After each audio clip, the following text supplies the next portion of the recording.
Shalom Aleichem. Happy to see you all, to meet you all. Anybody who's here, anyone who's listening to us, obviously has a good reason for doing so, and is obviously looking for answers. Looking for answers, looking for guidance, looking for help, inspiration.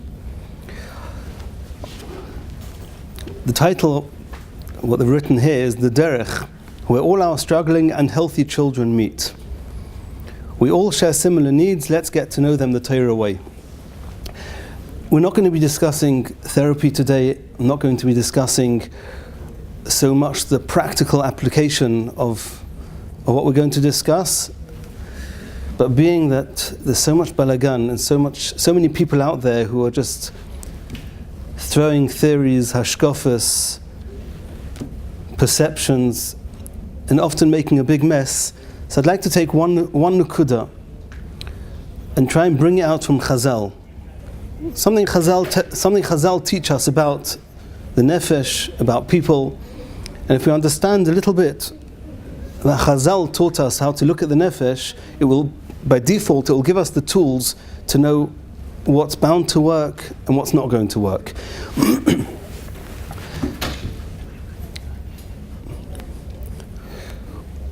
When dealing or having to deal with a troubled teenager, a challenged teenager,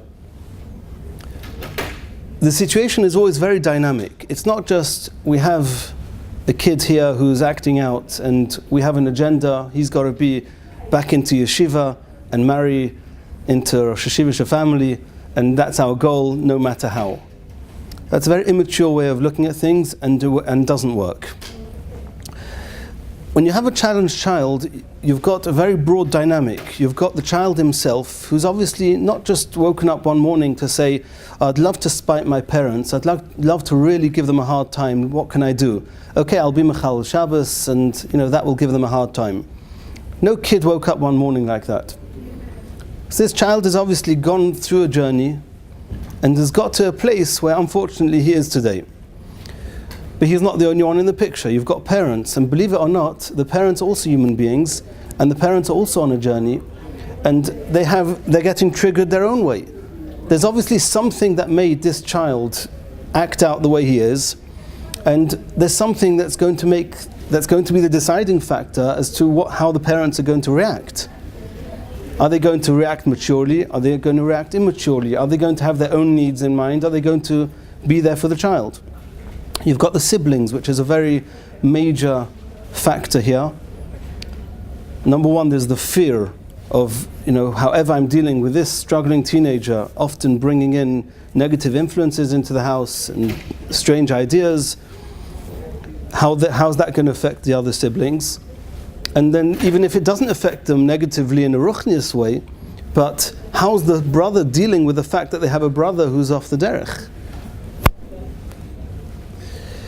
You've got the broader family, the uncles, the aunts, the neighbors, you've got rabbonim, you've got the kehillah, the society, the neighborhood, and all these, each and every one of us, whether we're a parent of such a child, guiding such a child, or we are such a child, all those factors exist. It means as parents of kids like that, we have to worry about the neighbors, or maybe we don't have to worry about the neighbors, but we have neighbors to take into account. If you're a neighbor of such a kid, well then you have a neighbor who's got a kid like this. Well that might be mechayev you something as well. Let's say Baruch Hashem, all your kids are doing fine, but your neighbor's kid is not doing well. Well, that's part of your story, and that's something which you have to do something about that. Or maybe not.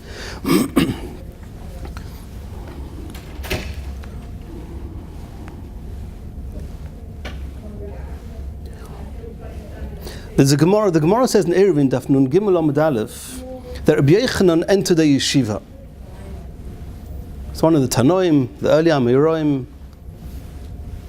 In that yeshiva they had 12 Talmidim. 12 Talmidim all in all. It says he spent 18 days in that yeshiva, and he says, I didn't open my Gemara once, I didn't teach them anything. All I did was got to know the Talmidim. He's talking about Rabbi Yochanan. I got to know the Talmidim. It was clear to him that if I don't get to know my Talmidim, I'm not going to be able to teach them. I'm not going to be able to influence them.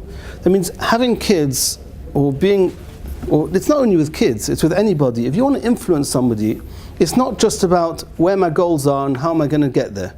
It's like I'm going to go straight for it with a bulldozer. You've got to know the Nafshi Sapilis. You've got to know who you're dealing with.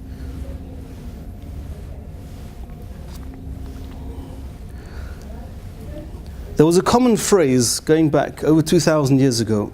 And the reason I know it was a common phrase is because the Gemara in 2 places in Shas tells us that people used to say this. The question is what they meant. But people used to say, Omri Inchi. They would say, Oy chavrusa, oy misusa. Either I have a chavrusa, a companion, oy misusa. If I don't, then I'm good as dead. Well, what does that mean? So the Gemara in 2 places discusses it in extremely different ways, and Emir Hashem over Shabbos maybe we'll discuss the other Gemara, but I want to focus on one of them today. So the Gemara says in Ba'ur Basra, Rashi explains in Ba'ur Basra Daf Tezayin, there's a concept called an oihev, often translated as a friend, somebody one loves. See, it's difficult. The word ava, which we're going to be discussing today, the question is, what does ava mean? What does ava mean? I know that in spoken English, it's something you fall into. In Yiddishkeit, you don't fall into anything. In Yiddishkeit, you grow. In Yiddishkeit, you build. If you fall into something, you're failed.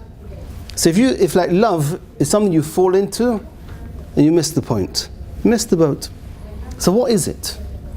Is love something we feel? Is love something we do? Is love something we are? Is it a state? Is it a consequent? Is it a requirement? Like, what is it? The whole world's talking about it, and there's not very many people who actually know what it means. So we know the Mishnah tells us in Avos in Perek Hey that one of the unique properties of Ava is that it's ein not tluya b'davar. It's totally not dependent on anything, which means whatever you do, it won't be enough to dissolve it. Well, how many of those do we know? The Gemara says in Brachas Samach Aleph that the concept of Ava, referring to the Rebbeinu Shleilim, v'ahavta es Hashem Elokecha b'chol levavcha b'chol nafshecha b'chol moedecha. And the Gemara there says, afilu noitel es nafshecha. Even if showing love to Hashem, v'ahavta es Hashem, requires that you don't survive, requires Mesiras Nefesh, then that's what you have to do. Now, there's no mitzvah in the Torah that's mechayev you, that's mechayev us to be Moshe Nefesh. It says v'chayblaim. There's nothing that you do that is more important than who you are. If there's anything that you do that the consequence is going to be that I am no longer, then you don't do it, because you are more important than what you do. When it comes to v'ahavta es Hashem Elokecha, that stops being the case. It's obviously not something you do.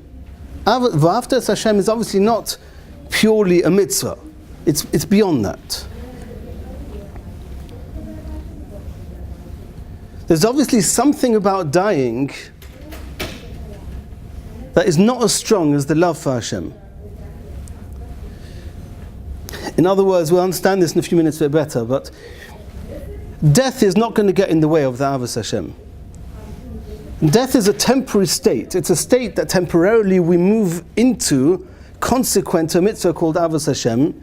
But at the end of the day, what's going to survive is the Ava, to the extent that it's this Ava which is the Sibba, which is the Mechayev of Tchias HaMesim. Somebody who's got no shaykhs to what we call Ava is not going to wake up for Tchias HaMesim. That's what people would say, Oy chavrusa, oy misusa. What do you mean, oy chavrusa, oy misusa? So the Pshat means, if I don't have a companion, I don't have a friend, I don't have somebody to love, I'm as good as dead. It's much deeper than that.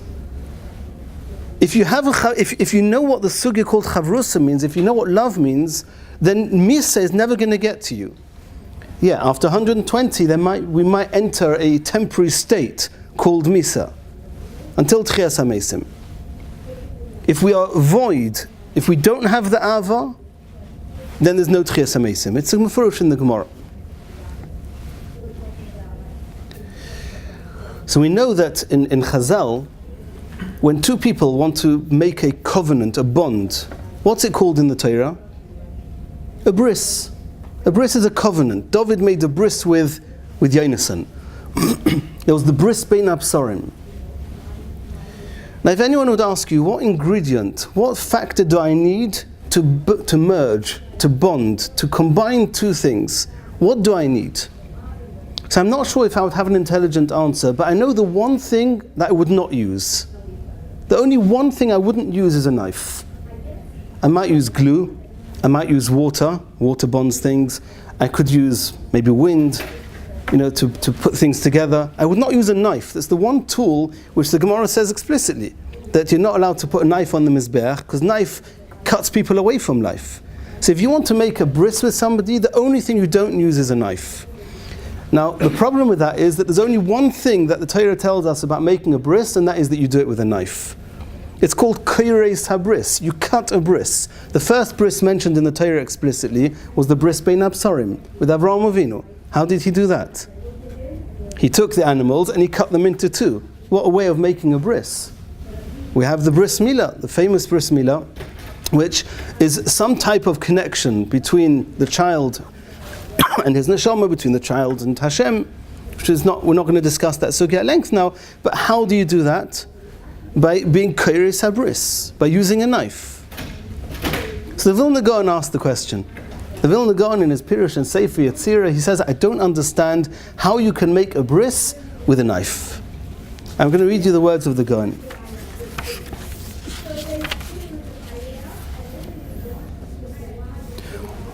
I'll read it to you and I'll translate it. V'oimer l'cho, says the Gaon, I'll explain to you. Mahu inyan bris.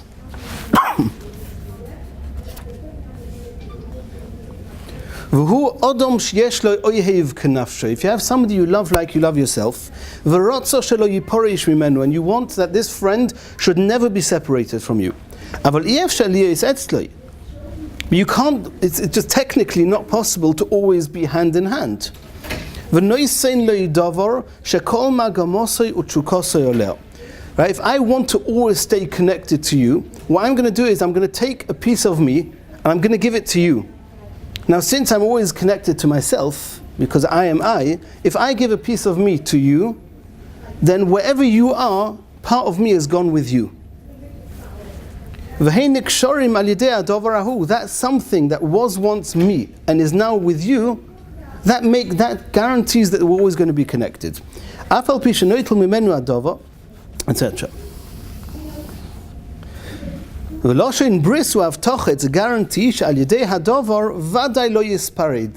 It's guaranteed there's not going to be any separation. V'zehu inyan loshen krisa. That's why we use the lotion of severing, of cutting. Shekoires mimenu hadavu kloi v'nosein loi. That's the Vilna Gaon, how he explains what is a bris. A bris means that there's some understanding, some recognition that you and I, at this point in time, you and I share the same entity. We're part of the same being. So Ava is not something you do. You might have to do something to create or to awaken that love. But it's not something per se, just an act. It's not even something necessarily that you feel. You have to feel it, you don't feel it, that's not the determining factor here. It's something you are. And it's eino tluya b'davar, right? It doesn't make a difference what you do. Even if you become my biggest enemy, you're still part of who I am, because part of me is with you. Nothing can get in the way.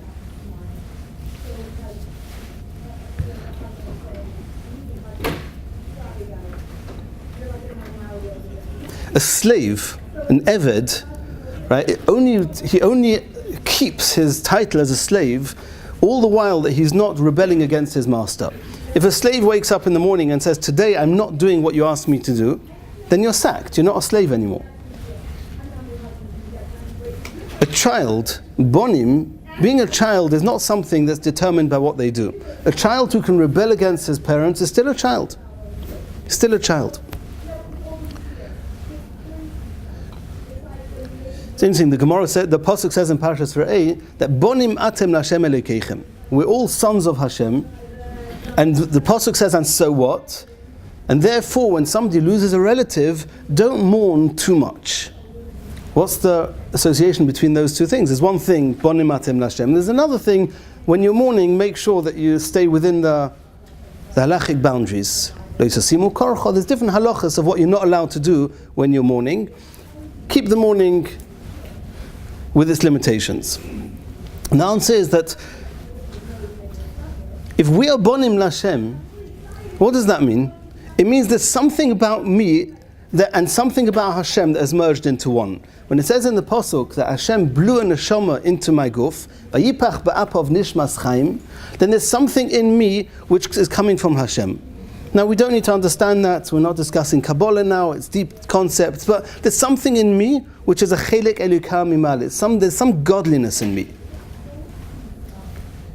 Now there's also some godliness in you, in each and every one of us. Now, there's only one thing that can't be cut into two, and that's godliness. Shema Yisrael Hashem Elokeinu Hashem Echad. Hashem is one.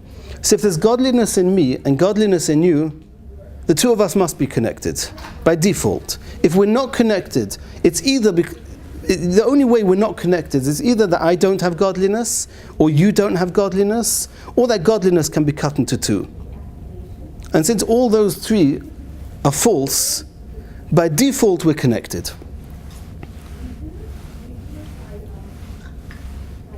The Gemara says in Kiddushin, Daf Lamed Vav, the Gemara says there's a machlekes about the Rishonim.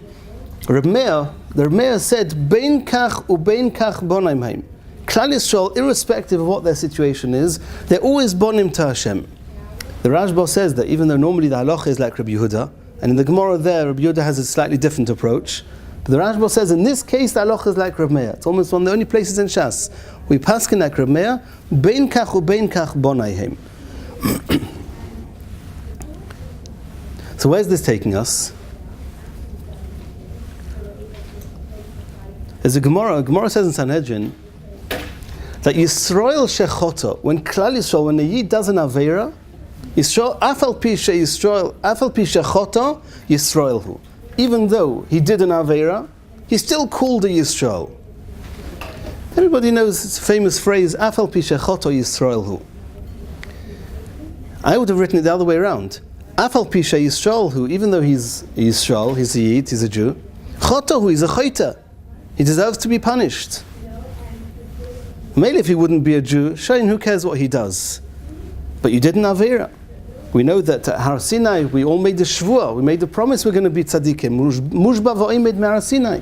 The Gemara in Niddah Daf Lamed says, before each and every one of us was born, we made the Shvuah that we're going to be tzaddikim. So I would have thought, it should say, Afal pi Yisrael, who even though he's Yisrael, Chota is a Chayta. The Gemara doesn't say that. The Gemara says, Afal pi Chota Yisrael. So how are we supposed to understand that? He's a Yid, he did an Aveira, even though he did an Aveira, he's still a Yisrael. What's the other tzad? What's the lafuke what? In contrast to what? That even though he did an Aveira, he's not a Yid? So it's clear in the Gemara, at least the maskana of the Gemara, is that there's something which is beyond chet, which is way transcends chet. And that's the fact that you're Yisrael. Now being a Yisrael, it's innate, it's something you were born with, something you were born as. So afal pi shechota, you can do all the Averos in the world, there's one thing that you're not going to manage to destroy, and that's the fact that you're born a Yisrael. And the Gemara says, don't think that because you've done so many Averos, you're now something else. Afal pi shechota, no. The Nakuda called Yisrael, that stayed.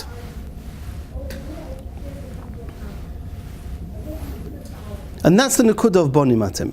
That's the Nakuda of Bonim.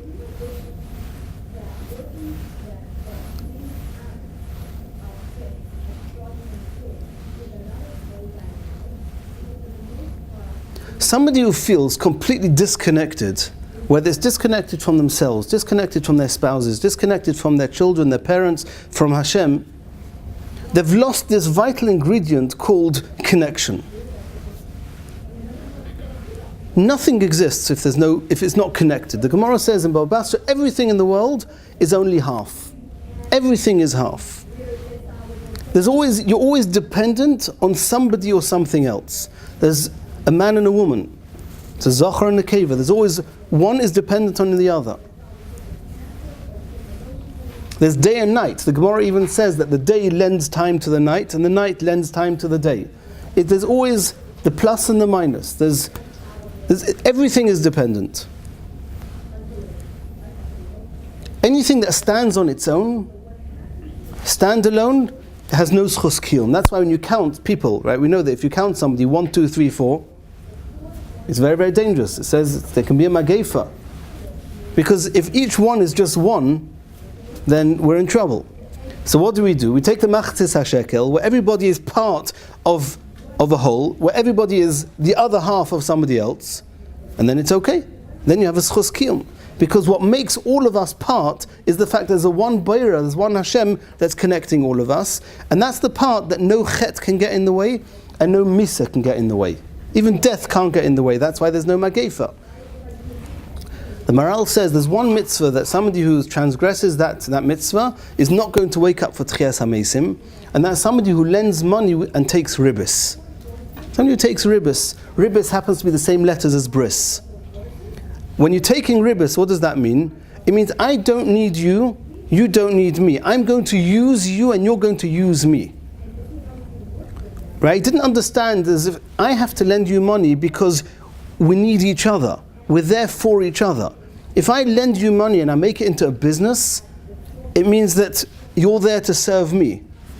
That's how the Maral explains. He's got a whole parak in the Sivat Tzedakah, where he says that somebody who lends with ribis, he doesn't understand how each and every one of us are two halves of a single being, and therefore he's not going to stand up for Tchias HaMesim.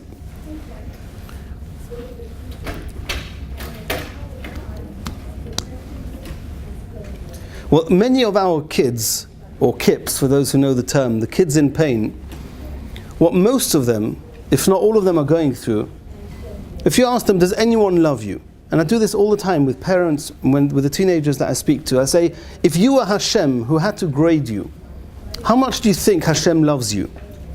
I'll get something between minus 50 and plus 10. Right? That's like the average. If he tells me, no, I get an 80, I know he's in denial. If you're an 80, then why are you an off the derech kid? They're living in an existence where there's nobody who loves me, and they'll even give you good reasons. They have plenty of references. He'll tell me, he'll explain to me why it makes sense that Hashem doesn't love him. And he's, like daily, he's counting. Unfortunately, it starts off, or often it starts off with a mistake. I once had a bach who came to me, he even ate on Yom Kippur, he was keeping nothing. And I asked him, what made you drop everything? So he said to me, I was no good. I was finished. Long before I ate on Yom Kippur, there was nothing right about me. So I said, whoa, let's hear what Averis you did that was even worse than, tell me about how bad you were. Well, what's the worst thing you did? He says, for years and years, I couldn't keep myself back, and I only waited 5.25 hours after meat before having my coffee.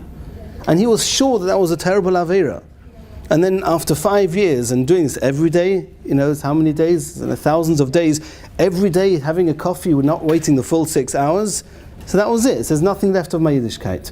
So it started with feeling rejected. He felt Hashem's obviously rejecting me. Hashem rejects me, I'm a reject. If I'm a reject, then that's it. Nothing doing. We have to realize exactly the amount that we feel that our kids are part of us, in spite of the fact that they might be doing terrible things. That's exactly what he feels about himself. There's somebody I know now at Israel who once did a survey. He had hundreds of people in the room, and he gave them a form, and he told them to write there, to give a score of how much you feel Hashem loves you. Okay, fine, he gave in the papers. And a little bit later in the evening, he gave them papers and says, now I just want you to write down how much do you think your parents loved you. He said in almost 100% of the cases, the numbers were identical. If we feel that my parents are crazy over me, it doesn't matter what I did. I came in at 3 in the morning, and we're not discussing now how to deal with a specific crisis. I don't want to do that now, because I don't know your cases, every case is different. I'm just taking the general rule. Right? If your kid has like really tested all, he's pushed all the buttons, he's broken all the boundaries, and he knows you're there for him, he's going to be okay. He's going to be okay. He knows I'm well anchored. My parents are there for me. If my parents are there for me, Hashem's going to be there for me. So today I have a challenge in one area or another, he'll get through it. If he feels rejected, he feels I have no schus, that somebody should want me to be connected to them, or they to be connected to me, we've robbed them of the most important ingredient in their lives. How many parents have I heard saying, yeah, I told my child that if he does this and this, no one's going to want to marry you, no one's going to want to be your friend. Have we ever said that to our kids? What do you mean, if you go to shul like without wearing your hat, who's going to want to deal with your shidduchim? I've had parents who tell that to little kids, 5-year-old kids, if you don't go on diet, no one's going to want to ever marry you. 5-year-old kid, I had a mother who said that to her. And looking down the line, 15 years later, we understand exactly the way we understand the full picture. It's so important that we give over this message to the kids. Who you are is far more important than what you do.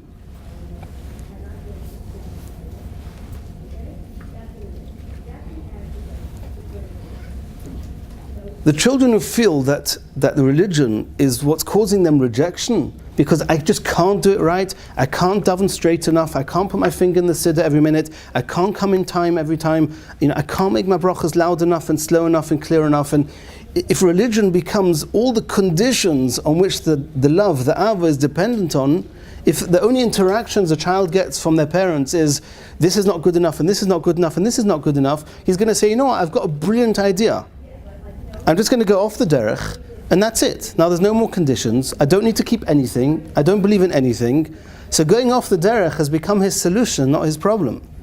And who created that? I don't blame parents, because I really don't think that parents are the cause for children going off the derech, but that's not for now. But whoever it was that convinced this kid, you don't deserve to be accepted, even though you're not managing to conform on a 100% level, those are the people who have planted those seeds of, I'm going to get rid of anything to do with conditions. Why are they breaking every rule? Because a rule just means that you'll only love me because I kept the rule. And they don't want that. They want the connection which is totally eino tluya b'davar. And they will get rid of every davar just in order to find the love they need, which is eino tluya b'davar. And unfortunately, maybe fortunately for them, but unfortunately for us, and nowadays there's an amazing platform where love is served without any conditions. 20 years ago it was the streets, today it's the internet, and it's amazing. You get everything you need there. It's all fake, right? We know that there's no substance to it. But these kids, they're finding the love and nobody makes any conditions. All you need to do is I accept, which is something Google asks from you, or I don't know which platform, just I accept. There's some conditions and nobody reads them. Beyond that point, everything goes.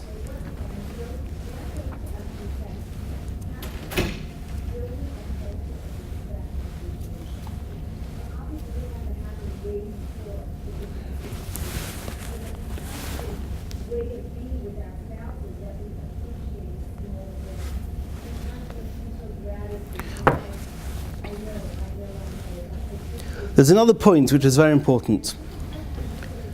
So we discussed a little bit the child, right? The teenager who got like this warped understanding or the feeling of like, I'm not good enough if I don't conform. What about us as parents? How often are we projecting our own feelings of rejection onto the child? So it's true that today we're all well-built adults who think that everything's, we think that we're all okay. And most of us are okay. But the Gemara says in Moed Katan that a 60-year-old person has inside of him a 6-year-old child. Now that 6-year-old child is till today 6 years old.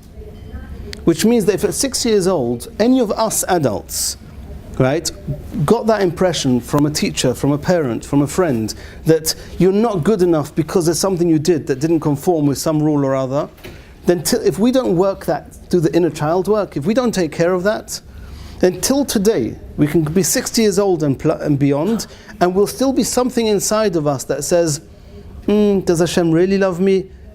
Am I deserving of really being loved by all the people around us, our spouses, our families, by Hashem. Now what happens, why is that relevant to here? Because what happens when our kid, or Kip, our challenged teenager, comes home with his earrings, with the yellow hair, or anything else that they choose, and what happens, so obviously, there's how do we relate to the kid? But what's the kid done to us? When this kid comes in, the parent says, I can't see him like that. And then we ask them, what exactly can't you see? What do you mean it's an Aveira? And then we feel like saying, okay, pull the other one. It's like, is that really what's going on here? And then I asked parents this. I said, if this kid was holding a big banner that said on it, I'm off the derech, and it says that you are ... what would it be? And many, many parents say a reject. What do you mean? If my child is off the derech, it means that I am not deserving of being accepted by whoever I need to be accepted. My parents won't accept me. Well, if they knew that my child was off the derech, they would disown me. Well, Hashem definitely hates me because my child is doing an Aveira. And then all our own issues of rejection are being triggered here. And then we're in turn trying to protect what we call love and being deserving of love. And then we try with all our goodness to tell our teenagers that, if you do this wrong, no one's going to love you. And what's happening here? We're hurting the kids, and the way we're doing it, and the reason we're doing it is just because he triggered our own rejection.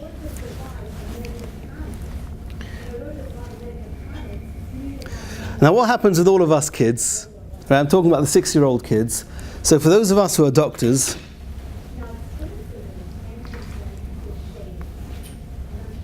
therapists, whatever it might be, there's something in refuah called RAS. Right? In English it's the reticular activating system. Sounds very complicated, but what is it? It's very straightforward. Each and every one of us, we see thousands and thousands of details at every moment. We see color, the sound, the smell, there's what people tell us. We're seeing a tremendous amount of information. If our brains would take in all that information, then the system would crash. Our brains are not capable of taking it all in. So Hashem created a filter between our eyes and our brains called RAS. It's something it's a physical thing, which filters. It filters what we pay attention to. These people who always notice the black cars, the new cars, and the bochrim who always know who's got a new tie, and different people who are always noticing certain things and not noticing other things. That's because in their world they're filtering and focusing on what they choose to focus on. It's a Gemara. The Gemara says in Shavuos, for the Talmidei Chachomim here, Milsa deloi ramya Nafshi v'lav adate. Right? If you were at a scene of crime, but you weren't paying attention, and you come to Beis Din and say, I saw something happened, and Beis Din asks you, were you paying attention to this detail, or do you just seem to remember this detail? And he says, no, I wasn't paying attention. The Beis Din they won't accept the edus. The testimony will fail. So many of us, and it's even more pertinent with these kids, right? Since they are living a life of rejection, their whole, what we call the love tank, right? The need to be loved without any conditions is completely broken and dented by all sorts of different people or circumstances, which again will be discussed over the weekend, not now, about the different traumas and what causes these kids to break. But if their tank is their love tank, we'll call it, and the reason I'm specifying that is because there are other tanks which are equally important, but we're going to stay focused now. So if this love tank is dented, and the love tank is half empty, every time this kid does something wrong, another little bit of the amount he feels he's deserving of love is leaving the tank. And the parents say, what do you mean I showered him with so much love? But yes, I'm sorry, but the tank is dented, there's a hole in it. So we have to learn how to fix those tanks, and Baruch Hashem, one can fix them. If you get the right guidance, you will fix them. But all of us parents and these kids, because we feel we are so rejected, we're walking around all the time thinking, are they loving me? Are they rejecting me? Are they judging me? Are they not? Right? That's all they're seeing.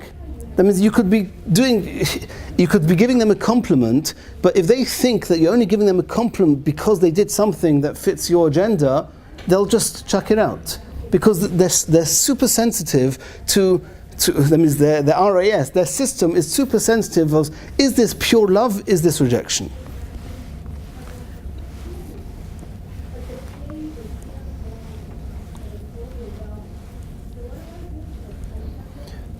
There was this story, which I hope never happened, of this rabbi who's, rabbi of a community, and one of the things that every rabbi has to do is he sometimes has to be there with people when they are through their transition to the next world. So he suddenly got a call from one of his community members that somebody is on the 9th floor, and it sounds like he's it's hitting the end, and he wants the rabbi to come. Okay, so the rabbi comes and does what he has to do, and Baruch Hashem, I've never been in that situation. I don't know what rabbis do in those situations, but he was there. And so this person had trouble breathing, and this fellow asked the rabbi, he went to him like this. The rabbi thought, he can't speak, maybe he wants a paper, he's going to write down, his last words. So the rabbi gave him a pen, a paper, he wrote something down, folded the paper, the rabbi took it, put it in his pocket, and obviously 5 or 6 minutes later, the machines went 0, 0, 0, and that was it. Okay, fine. A few hours later, this rabbi's next job, he has to speak at the Levaya. Okay, so he gets up, and in the middle of his Joshua, he suddenly remembers that he's got this piece of paper. Now, this is major. This is what he wrote just before he passed away. This is going to make a good hesped. He takes out the paper, he reads it out. Rabbi, you're standing on the oxygen pipe. And it's unfortunate, but it happens so often where we're so busy doing the right thing, just trying, we have an agenda, we're trying to give a message over, you've got to keep Shabbos, and you've got to do this, you've got to do this, and we don't realize that we're stepping on their oxygen. What's it good for? So a doctor came out and said, the operation successful, the patient died. We don't want successful operations, we want live patients.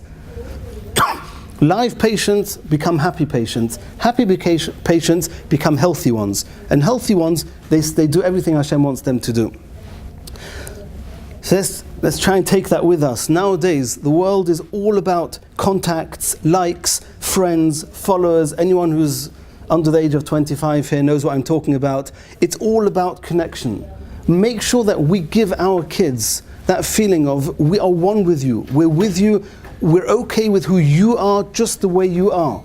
If they do good things, of course you compliment them. Depending on the situation, we're not giving specific guidance now, but build them. Compliment when they're doing good things, but make sure that they don't have any reason to believe that they're only good and only accepted because of the good things they're doing. Because that's going to give them a warped picture. Remember that when we do things that Hashem doesn't want, Hashem says, Bein kach ubein kach bonaihim.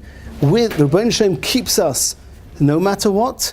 Make sure we do the same to our kids, and in Mitzvah Hashem they'll all get stronger, they'll feel they're worthy of something, of themselves, and they'll become Ovdei Hashem the way we all want them to.